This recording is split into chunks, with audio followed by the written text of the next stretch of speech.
예, 지난 시간에 역대 기사 했죠? 몇 페이지죠?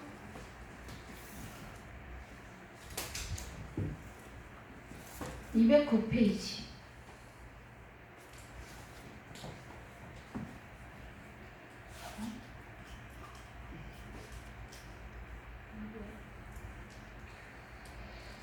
자, 역대기. 역대 200페이지? 한거 같은데요?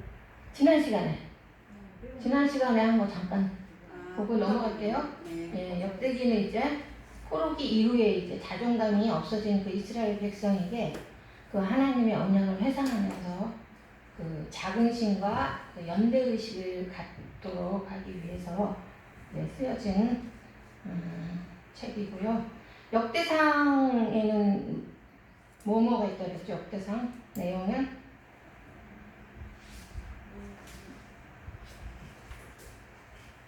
역대상에 뭐가 있어요? 간단하게 알고 가야 되니까 족보랑 다윗의 역사가 있다 그랬죠. 네. 그래서 뿌리를 찾아서 하나님의 약속을 상기시켜 주는 데는 족보가 굉장히 큰 역할을 하죠. 그래서 족보가 1장에서부터 9장까지 굉장히 방대하게 족보가 나와 있고요. 그 다음에 다윗이 왕이 되면서 이제 다윗의 역사 10장부터 29장까지는 왕이 되자마자 뭘 옮겨왔죠? 언약궤를 옮겨왔죠. 언약궤 옮겨오고 일평생 이제 성전 건축에 소망을 두고 그래서 준비하며 살았다는 그런 말씀이 되겠죠. 다윗이 실수한 것은 들어가 있어요? 다윗이 실수한 것은 없어요. 그 다윗이 이제 업적이나 그 위대성을 부각하기 위해서 이스라엘 백성에게 자존감을 높여주기 위해서 그런 것들은 딱 뺐다 이거죠.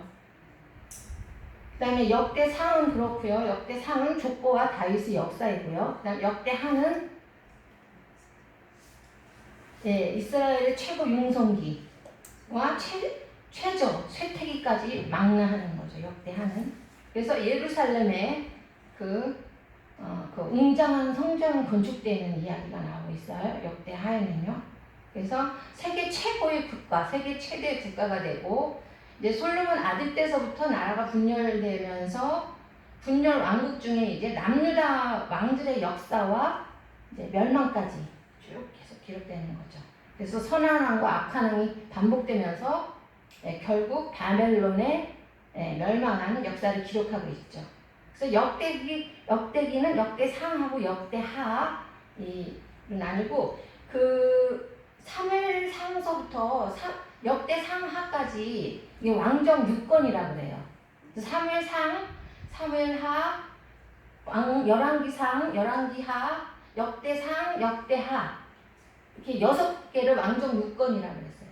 6권이라고 해요. 그래서 사무엘상은 사무엘의 탄생과 사울왕, 초대왕 사울 왕, 그 다음에 사무엘하는 다윗왕의 번영과 수치스러운 일들이 나오고 열왕기상은 솔로몬이 절정기와 분열 왕국 초기, 열왕기하는 북이스라엘과 남유다의 각각 왕들과 멸망기.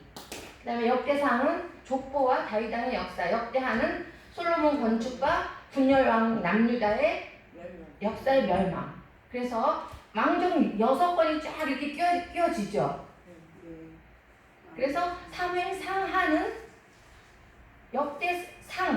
역대상하고 그 시간이 같이 맞아 떨어지고 열왕기상하고 열왕기하는 역대하와 하 시간과 맞아 떨어지고 그렇게 해서 왕정 6권에 대해서 지난 시간에 다 이야기가 끝났고요. 오늘은 에스라님의 에스더 보겠습니다.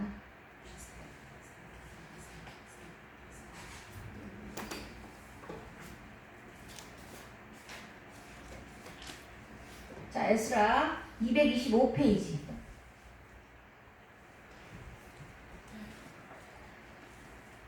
자, 거기 한번 좀 몇 줄 읽어보세요.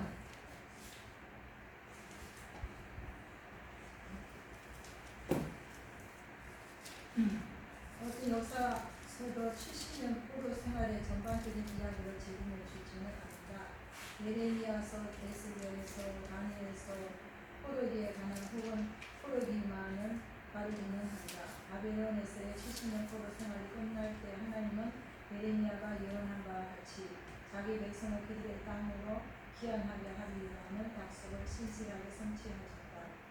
에스라는 남은 자의 공토 귀환과 성전 재건을 위한 투쟁과 종교 회복을 기록하고 있다. 예, 에스라는 남은 자의 본토 귀환과 성전 재건 그리고 투쟁과 종교 회복을 기록하고 있다. 거기다 줄 쳐놓으시고요. 이 에스라는요, 이 사람이 이제 에스라가 기록한 성경은 에스라랑 느헤미야고요. 역대 상하도 에스라가 기록했다고 나오는데 이제 그렇게 보시면 되겠고요. 제2의 모세라고도 칭하고 있어요. 이스라엘의 제일 큰 사건 두 가지를 말하자면 출애굽 사건이죠. 출애굽 사건 모세가 인도해냈잖아요. 근데 두 번째는 출바벨론 사건이에요. 바로 왕 때 이제 출애굽 사건이 있었다는 출바벨론 왕은 고레스 왕 때 있죠.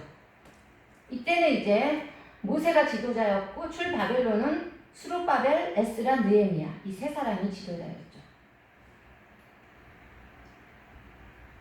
그래서 에스라를 제2 모세라고도 하고요. 이스라엘의 3대 랍비가 있어요. 첫 번째로 에스라, 두 번째로 가말리엘, 그 다음에 힐렐. 바울이 가말리엘의 문화생이라고 했죠. 네. 에스라, 가말리엘, 힐렐 중에서도 에스라가 최고의 선생으로 꼽히고 있어요. 이스라엘의 3대 랍비 중에서 에스라가 최고의 학자로 꼽히고 있고요. 에스라는 대제사장 아론의 후손이죠. 그리고 학사이고 율법에 능통한 자였어요.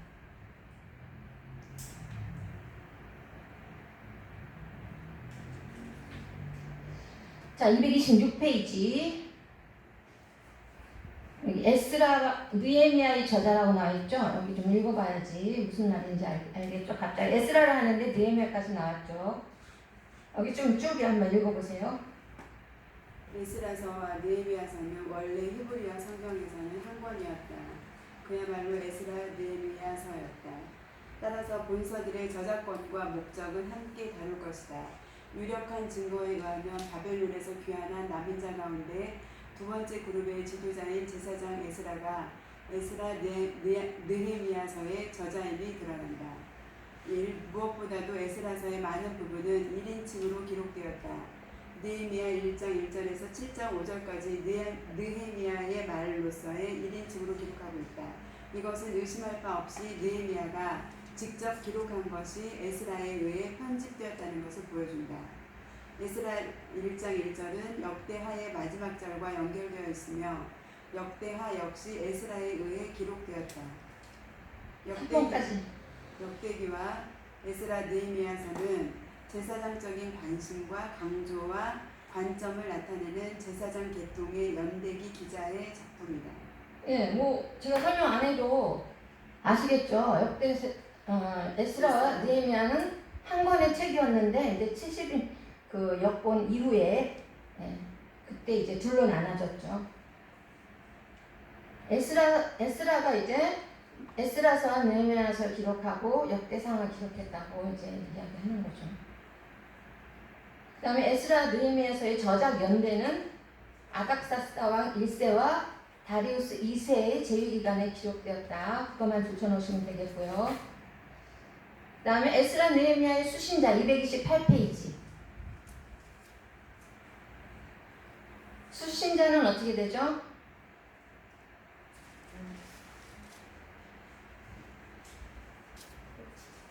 바벨론 포로에서 귀환한 자, 돌아온 자를 대상으로 저술된 거죠. 그래서 수르바벨은 516년에 성전을 재건한 약 5만 명의 최초의 남은 자와 함께 귀환을 했다는 거고, 그 다음에 에스라 느헤미야서의 저수 목적, 역사적 목적, 교리적 목적, 기독론적 목적, 세 가지 목적이 있죠. 예, 한번 읽어보세요. 역사적 목적, 에스라 느헤미야서의 분명한 역사적 목적은 바벨론 포로로부터 귀환한 남은 자에 의해 성전과 예루살렘 성이 재건되는 것을 기록하는 것이다. 교리적 목적, 본서들의 주요 교훈 중 하나는 하나님이 자기 언약 백성인 유다에게 신실하시다는 점이다. 하나님은 70년 포로 생활 이후에 귀환뿐만 아니라 그들에게 땅과 예루살렘에 있는 종교 중심지를 약속하셨고 그 약속을 지키셨다. 게다가 역대기와 같이 제사장 에스라는 여기에서 성전 예배의 중심성을 유대민족의 전반적 생활에 반영하고 있다. 본서들의 또 다른 분명한 교훈은 기도의 능력과 하나님의 말씀의 능력이다. 하나님은 다윗에게 그의 후계자를 기대할 것을 약속하시며 언젠가 메시아가 예루살렘에서 그들 위에 앉아 통치할 것이라고 하셨다. 에스라 느헤미야서는 하나님이 자기 백성을 본토에 귀환하게 하는 약속을 어떻게 지키시는가를 보여준다. 네, 여기까지. 저순 목적이 남은 자에 의해 성전과 예루살렘 성이 어떻게 재건되는 것을 기록하는 거죠. 역사적 목적은. 그다음에 교리적 목적은 나라가 망한 상황에서 귀환하게 하시고 또 예루살렘을 성전 재건하게 하신 하나님 그 언약 백성에 대한 신실성을 이야기하고 있는 거죠. 그 다음에 두 번째는 기도의 능력과 하나님의 말씀의 능력을 이야기하고 있고요. 기독론적 목적은 다윗의 후계자로 메시아가 그 위에 앉아 통치할 것이라는 그 부분의 일환으로 하나님의 약속이 이루어지는 과정, 에스라 느헤미야가 귀환하는 것을 보여주는 거죠. 그 다음에 에스라서의 내용은 이제 거기 보시면 거기 서너줄 보시면 에스라의 전체 주제는 유대인의 귀환과 성전 재건이다. 본서는 두 부분으로 나뉘며 전반부는 스룹바벨 인도하의 귀환이고 후반부는 에스라 인도하의 귀환이다. 그래서 첫 번째 귀환은 성전 재건의 결과를 가져왔으며 에스라의 영도하의 두 번째 귀환은 백성의 종교 개혁을 일으켰다. 그래서 에스라의 내용은요, 이게 두 가지로 이렇게 딱 나눌 수가 있는데 1차 귀환과 성전 재건 1장에서 6장까지, 두 번째는 2차 귀환과 종교 개혁, 이렇게 두 개로 간단하게 나눠볼 수가 있죠. 7장에서 10장까지. 1차 귀환과 성전 재건은 누구에 의해서 됐다고요? 스룹바벨에 의해서 됐고, 2차 귀환과 종교 개혁은 에스라에 의해서 됐고, 그래서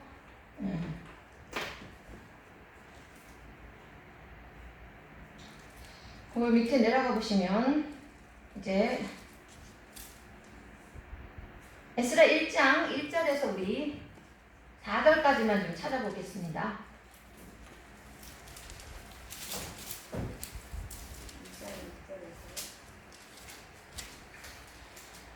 바사와 고레스 원년에 여호와께서 예레미야의 입을 통하여 하신 말씀을 이루게 하시려고 바사와 고레스의 마음을 감동시키시되 그가 온 나라에 공포도 하고 소설도 내려 이르되 바사와 고레스는 말하노니 하늘의 하나님 여호와께서 세상 모든 나라를 내게 주셨고 나에게 명령하사 유다 예루살렘의 성전을 건축하라 하셨나니 이스라엘의 하나님은 참 신이시라. 너희 중에 그의 백성 된 자는 다 유다 예루살렘으로 올라가서 이스라엘의 하나님 여호와의 성전을 건축하라. 그는 예루살렘에 계신 하나님이시라. 그 남아있는 백성이 어느 곳에 머물러 살든지 그곳 사람들이 마땅히 은과 금과 그 밖의 물건과 짐승으로 도와주고 그 외에도 예루살렘에 세울 하나님의 성전을 위하여 예물을 기쁘게 드릴지니라 하였더라. 예. 하나님께서 누구의 마음을 감동시키셨죠? 고레스의 마음을 감동시키셔가지고서 예루살렘으로 돌아가서 성전을 건축하라고 명령을 내리죠. 이런 일이 있을 수가 있는 일인가요? 하나님의 계획이 아니고서는. 그래서 고레스의 칙령은 정말 굉장히 큰 의미가 있죠. 고레스는 이제 해외와 간용 정책을 썼는데요. 하나님의 선한 도구로 사용된 왕이고요. 고레스의 신약 칙령은요, 신학적으로 중요한 의미를 갖고 있는데 70년 포로 생활의 마감에 대한 예언의 성취라고 볼 수가 있어요. 그래서 에레미야 29장 10절, 이사야 45장 1절에서 2절까지, 다시 한번. 에레미야 29장 10절. 우리 에레미야 29장 10절 한번 찾아보겠습니다. 이사야서는 놔두시고. 이사야는 몇 장? 이사야 45장 1, 2절. 여호와께서 이와 같이 말씀하시니라. 바벨론에서 70년이 차면 내가 너희를 돌보고 나의 선한 말을 너희에게 성취하여 너희를 이곳으로 돌아오게 하리라. 아멘. 네. 고레스의 칙령은 하나님의 말씀에 대한 예언의 성취라고 볼 수가 있고요. 이제 감동받은 사람만 이제 귀환하라고 그러죠. 성전을 건축하고자 하는 목적을 가진 사람들만 이제 귀환하라고 그래서 이제 그 사람들이 이제 굉장히 고민을 하게 됐어요. 폐허가 된 고국 땅으로 돌아갈 것인가 남을 것인가. 사업 기관을 다 버리고 가야 돼요. 거기서 갈 사람이 그렇게 많지 않겠죠. 그래서 1차로 이제 그 갈 사람 인구 조사를 했는데요. 몇 명이라고요? 2장에 이제 약 한 5만 명이 돼요. 49,229페이지. 고레스의 칙령 1장 나오죠. 네. 그 다음에 49,690. 네, 거의 그냥 한 5만 명으로 보시면 되겠어요.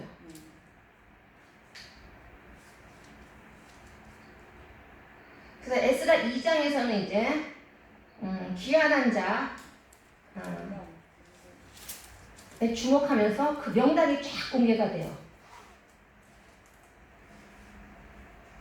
성전을 이제 건축하기로 헌신할 자들이 간 거죠. 그러니까 굉장히 귀한 사람들이죠.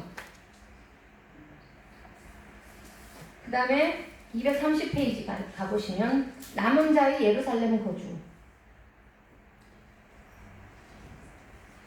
예루살렘에 도착한 자들은요, 이제 제단을 건축하고 제사를 드리며 장막절을 지키면서 율법을 준수하고 이제 성전 기초를 놓았어요. 그런데 성전 기초를 놓자마자 이제 대적들이 방해를 놔요. 그래서 우리도 같이 성전 건축 같이 하겠다고.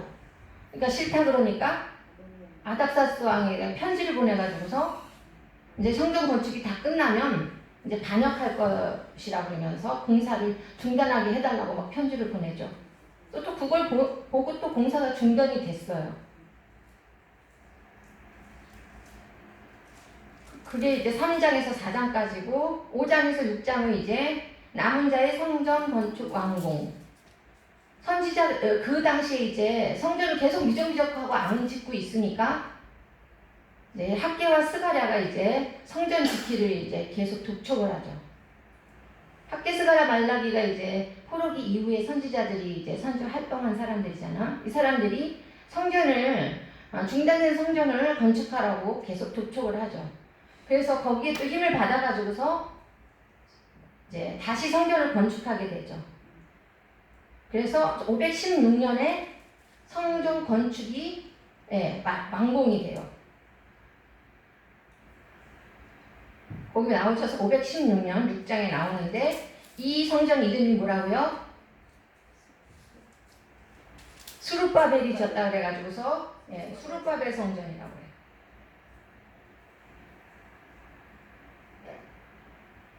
제2성전이라고도 하죠.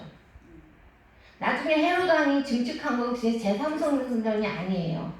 제2성전을 증축한 거라고 보시면 되겠어요. 뭐 그게 제3성전이냐 뭐 이렇게 분류가 되느냐 뭐 이런 말들이 많이 있거든요. 제1성전은 솔로몬 성전이고 제2성전은 스룹바벨 성전이고 뭐 제3성전은 그러면 헤롯 왕이 증축한 성전이 아니네 이런 말들이 오고 가는데요. 스룹바벨 성전이 제2성전이고 헤롯 왕이 증축한 성전은 제2성전을 증축한 것이라고 보면 되겠어요. 네, 2성전.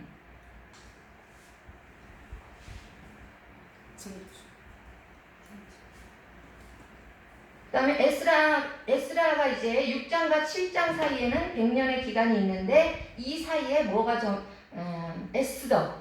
에스더가 기록됐다고 여기 나오고 있죠. 1차 포로기한과 2차 포로기한 사이에 에스더서가 기록됐다는 이야기고요. 그 다음에 230페이지 국가 종교 생활의 개혁. 맨 처음에 제가 말씀드렸죠. 에스라서의 내용은 1차 기한과 성전 재건. 성전 재건이 다 됐죠. 그 다음에 이제 2차 기한 몇 세대가 지난 후에 이제 이스라엘의 영적인 조주는 쇠퇴하게 되었다.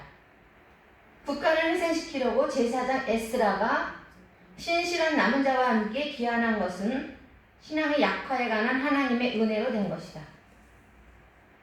그래서 7장 11절부터 13절까지 우리 다시 보겠습니다. 에스라서 7장.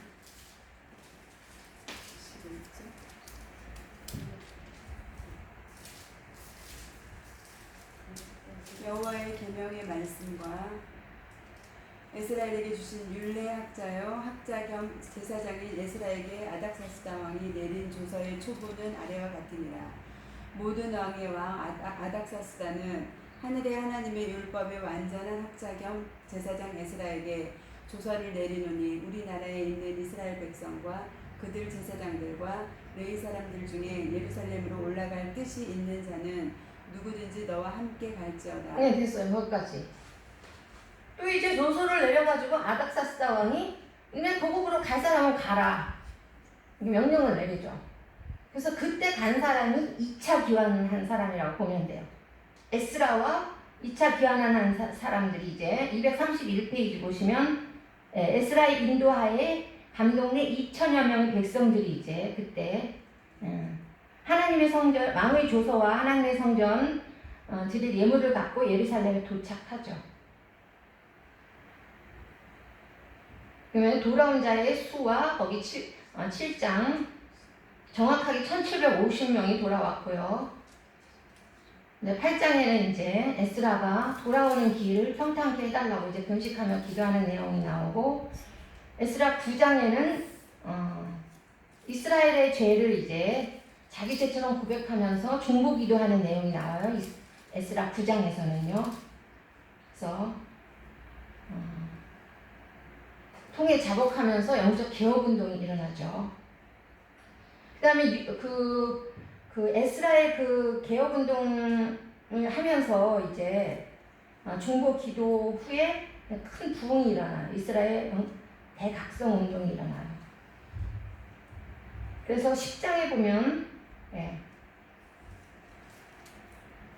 고백과 중보 기도의 위대한 기도 후에 큰 부흥이 일어났다. 에스라가 하나님의 성전 앞에 울며 기도하며 죄를 자복할 때 많은 백성들이 통곡하며 이스라엘 중에서 백성의 남녀와 어린아이 큰 무리가 그 앞에 모여서 하나님께 언약하고 하나님의 율법대로 행하기로 했으며 자기 죄로 인해 하나님께 제사를 드렸다. 그래서 에스라를 통하여 이스라엘 나라 전체가 다시 말씀으로 돌아가는 그런 종교 개혁, 회개 운동이 있었다는 그 내용이고요. 그게 바로 에스라서는 1차 기한과 성전 재건, 그 다음 2차 기한과 회개운동, 종교개혁운동, 이렇게 두 가지로 나눠볼 수가 있죠. 그 다음에 이제 느헤미야로 들어가 보겠습니다. 233페이지. 느헤미야는 이제 에스라 신앙 개혁 13년 후에 이제 느헤미야가 총독으로 부임을 하게 돼요. 에스라와 느헤미야는 이제 동시대인으로서 두 사람은 모두 하나님의 사람이었는데 각기 다른 직업을 가졌다. 에스라는 제사장이고 학사라고 그랬죠, 아까. 율법에 능통한 자라고 그랬잖아요. 그래서 에스라의 직무는 종교적이었고 느헤미야는 왕의 궁중 관원이었죠.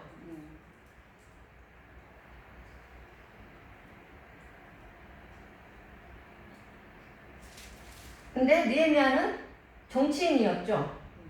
네. 예, 각자 이제 부르신 바가 있죠.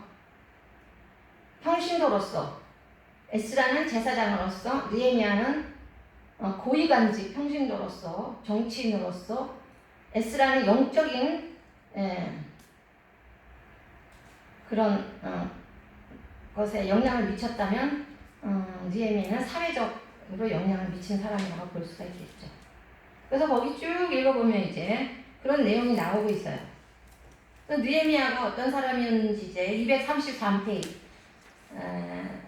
234페이지 큰 글씨만 한번 같이 읽어보겠습니다. 느헤미야는 시작. 느헤미야는 기도의 세상이었다. 느헤미야는 필요한 것들에 대한 직접적인 정보를 구했다. 느헤미야는 헌신적으로 수고했다. 느헤미야는 다른 사람들에게 동기부여를 했다. 느헤미야는 그의 일을 쉽게 포기하지 않았다. 느헤미야는 적들 때문에 낙심하지도 방황하지도 않았다. 하나님께 영광을 돌릴 마음의 준비가 되어 있었다. 예, 느헤미야에 대해서 그냥 느헤미야는 어떤 사람이었다 이렇게 나오고 있는데요. 이제 좀 더 자세히 들어가고 있습니다. 235페이지 느헤미야서의 내용. 에스라는 성전 회복에 관심을 가진 반면에 느헤미야는 수도의 재건. 네, 성벽의 재건에 관해 이제 기록을 하고 있죠. 그래서 두 책은 모두 바벨론 포로에서 돌아온 남은 자들의 종교적, 정치적 활동 상황을 보여주는 거죠. 그래서 에스라와 느헤미야는요, 모세와 아론을 이렇게 비교하면서 견주기도 해요. 같이 동역하면서 이제 함께 하나님의 뜻을 이뤄나간 사람들이잖아요. 모세와 아론. 그것처럼 에스라와 느헤미야도 이제 함께 동역하면서 이제 하나님의 뜻을 이뤄나간 사람이라는 거죠. 그래서 235페이지 도시 재건이라고 나오죠. 17장이라고 나오는데 이게 잘못 나온 거예요. 1장에서 7장까지죠. 여기에 이제 느헤미야가 어떤 사람인지 페르시아 왕 아닥사스다의 술 맡은 간원이었죠. 왕에게 술을 따라주는 사람은 굉장히 높은 관직에 있는 거죠. 이 사람이 이제 우리 1장 느헤미야서 1장 1절에서 6절까지 한번 읽어보겠습니다.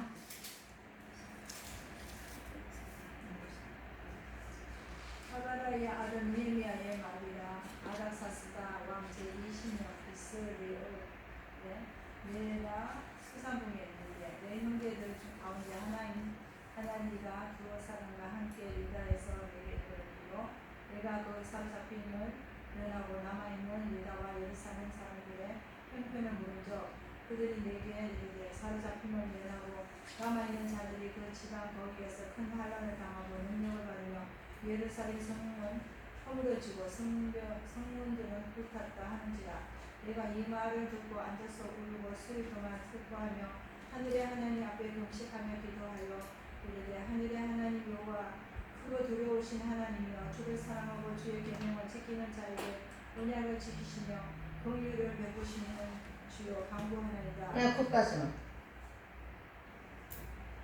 느헤미야가 이제 고국으로부터 온 사람들에게 소식을 듣죠.